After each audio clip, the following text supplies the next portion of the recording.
Bir gün ben de gideceğim, bitecek bu ses. Sonuncu menzile, sonuncu nefes.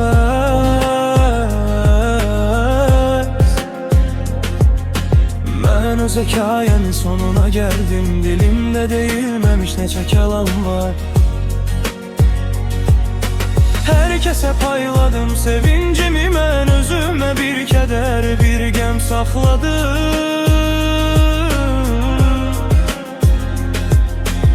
Gülüşler taxaraq yorulun üzüme, İçimde gizlice her gün ağladım.